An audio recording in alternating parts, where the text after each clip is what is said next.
Music can be learned and played in many ways. There is, however, a semi-universal notation system that we use to explain how we want music to be played.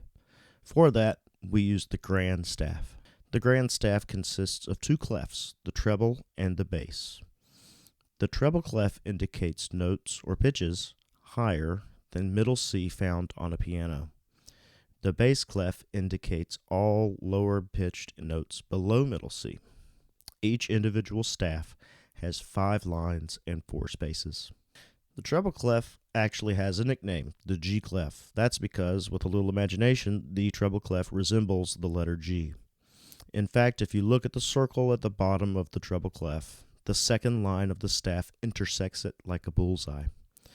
This second line is G. It's like a cheat code to always know where G is.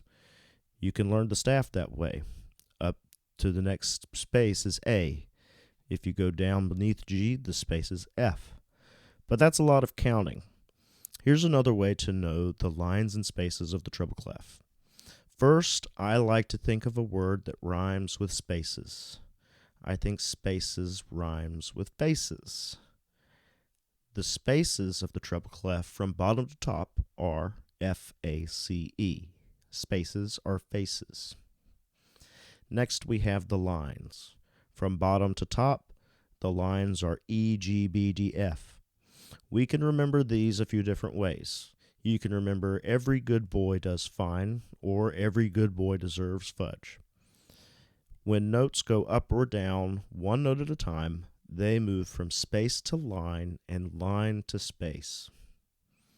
If you look at the piano and you find the bottom line E and then the top line F from the staff, you will notice there are a bunch of notes that aren't represented in these lines and spaces.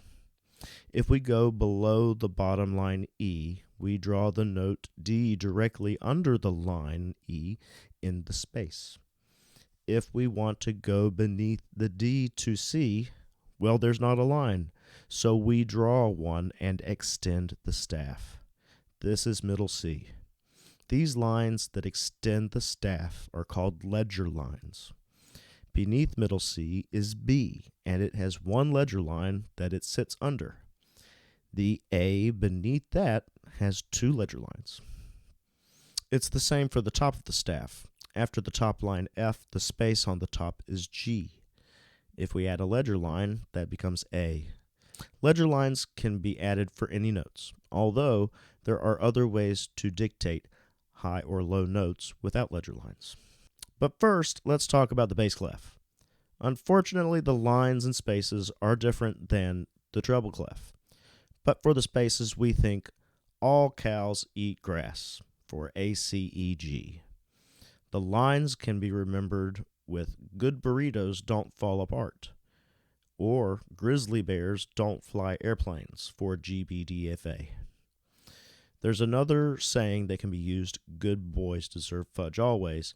I prefer to use the burritos or the bears because they don't confuse me with the treble clef sayings of saying every good boy deserves fudge. Too many boys. You may have noticed that the bass clef is like the treble clef, but all the notes have shifted down a line and a space.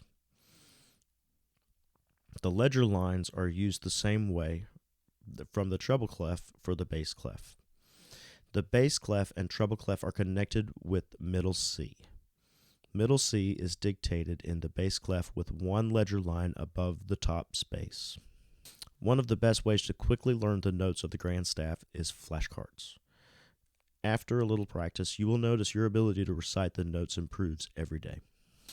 Sometimes we want to play super high or super low on the keyboard, but who has time to count all those ledger lines? That's when the composer will use a notation 8VA, which means an octave above, or 8VB, an octave below. When 8VA is shown on a line and above a segment of music, it is meant to be played in the next octave above. We use the term octave to explain the space between or interval between two notes.